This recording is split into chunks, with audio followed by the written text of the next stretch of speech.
بچوں، اس کہانی کا نام ہے لال ٹوپی والی۔ ایک تھا جنگل۔ جنگل کے پاس ایک گاؤں تھا۔ گاؤں میں ایک عورت رہتی تھی۔ عورت کی ایک ننھی سی بچی تھی۔ وہ لال ٹوپی اوڑھتی تھی۔ گاؤں والے اسے لال ٹوپی والی کہتے تھے۔ جنگل کے دوسرے کنارے پر ایک اور گاؤں تھا۔ اس گاؤں میں لال ٹوپی والی کی نانی رہتی تھی۔ ایک دن صبح سویرے ماں نے اپنی بیٹی کو اچھے اچھے کپڑے پہنائے، سر پر لال ٹوپی اڑائی اور بولی، یہ ٹوکری لو، اس میں حلوہ ہے اور شربت کی ایک بوتل ہے، لپک جھپک جاؤ اور اپنی نانی کو دے آؤ۔ بہت اچھا امی، ننھی بچی نے کہا۔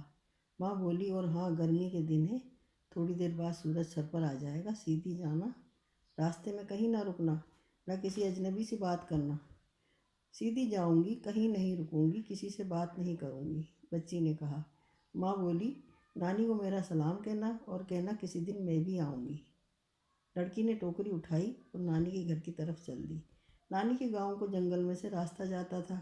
وہ جنگل میں داخل ہوئی تو حلوے کی خوشبو پا کر جنگلی جانور اپنے اپنے بلوں اور گھونسلوں سے نکل آئے۔ چڑیا بولی، اے ننھی، تھوڑا سا حلوہ ہمیں بھی دو۔ خرگوش بولا، میں تو شربت پیوں گا، بہت دنوں سے نہیں پیا ہے۔ لال ٹوپی والی بہت اچھی، بہت نیک، بہت رحم دل لڑکی تھی۔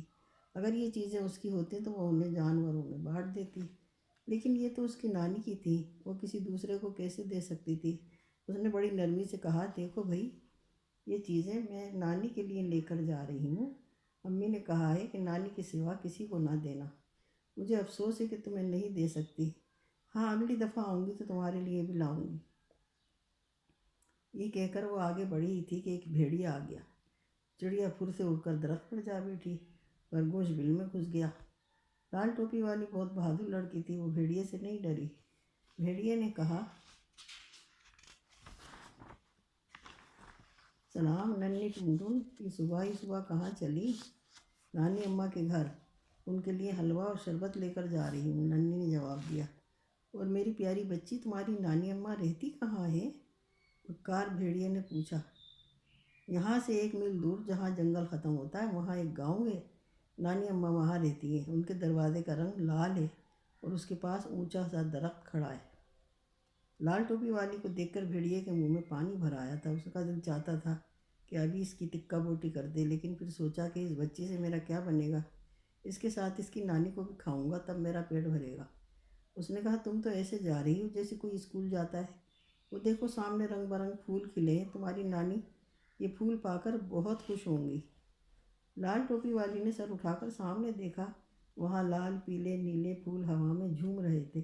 اس نے سوچا، میں ان پھولوں کا گلدستہ نانی اماں کو دوں گی تو سچ مچ انہیں بہت خوشی ہوگی۔ ابھی تو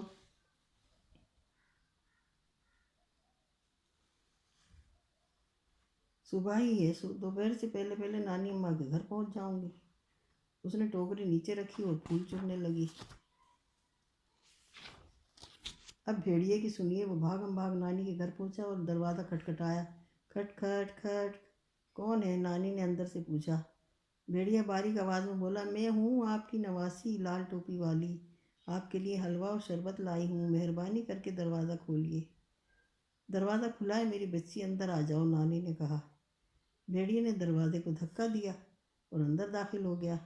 نانی اماں اسے دیکھ کر ڈر گئیں اور انہوں نے بستر سے چھلانگ لگائی اور الماری میں گھس کر دروازہ بند کر لیا۔ بھیڑیے نے سوچا، پہلے لڑکی کو کھاؤں پھر بڑھیا کو کھاؤں گا۔ یہ سوچ کر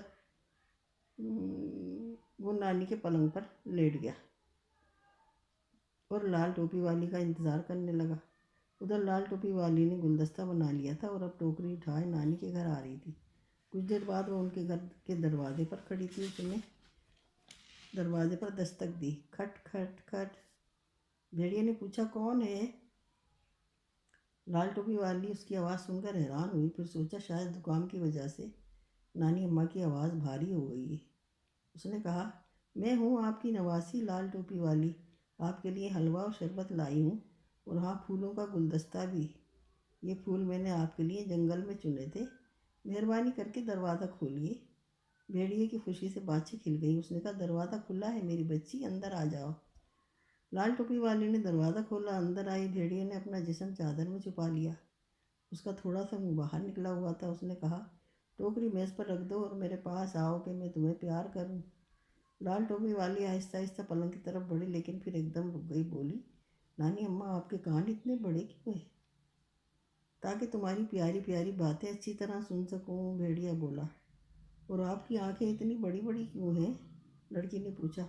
تاکہ تمہاری پیاری پیاری صورت اچھی طرح دیکھ سکوں، بھیڑیے نے جواب دیا۔ اور آپ کے دانت اتنے بڑے کیوں ہیں؟ تاکہ تمہیں اچھی طرح چبا کر کھا سکوں، یہ کہہ کر بھیڑیے نے بستر سے چھلانگ لگائی اور منہ پھاڑ کر لڑکی کی طرف بڑھا۔ آپ سمجھ رہے ہوں گے کہ کہانی ختم ہو گئی، بھیڑیا لال ٹوپی والی کو کھا گیا، لیکن نہیں، جسے اللہ رکھے اسے کون چکھے۔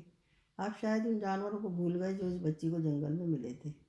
وہ سمجھ گئے تھے کہ بھیڑیے کی نیت اچھی نہیں، وہ لڑکی اور اس کی نانی دونوں کو کھانا چاہتا ہے۔ چڑیا نے چوچو کر کے لڑکی کو بتانے کی کوشش کی کہ بھیڑیے سے خبردار رہے، لیکن وہ باتوں میں ایسی مگن تھی کہ چڑیا کی چوچو نہیں سنی۔ چڑیا تیزی سے اڑتی ہوئی جنگل کے رکھوالے کے پاس گئی اور اسے ساری بات بتائی۔ وہ بندوق لے کر اسی وقت چڑیا کے ساتھ ہو لیا، اور اس وقت جب بھیڑیا لال ٹوپی والی کی طرف بڑھ رہا تھا، کھٹاک سے دروازہ کھلا اور جنگل کا رکھوالا بندوق تانے اندر داخل ہوا۔ پھر ٹھا کی آواز آئی، وہ بھیڑیا زمین پر گر کر لوٹنے لگا۔ نانی اماں الماری کے اندر بند تھی، انہیں کچھ پتہ نہ تھا کہ باہر کیا ہو رہا ہے۔ بیچاری کچھ اونچا بھی سنتی تھی۔ لال ٹوپی والی نے زور زور سے الماری کا دروازہ کھٹکھٹایا اور چیخ چیخ کر آوازیں دی تو باہر نکلی اور دوڑ کر نواسی کو گلے سے لگا لیا۔ نانی اور نواسی نے جنگل کے رکھوالے کا شکریہ ادا کیا اور چائے پانی سے اس کی خاطر کی۔ لال ٹوپی والی کچھ دیر نانی کے ساتھ رہی، پھر اپنے گھر واپس آ گئی۔ اس نے ماں کو ساری بات بتائی اور وعدہ کیا کہ اب وہ کبھی راستے میں نہیں رکے گی اور نہ کسی اجنبی سے بات کرے گی۔ اچھا بچوں، خدا حافظ، شب بخیر۔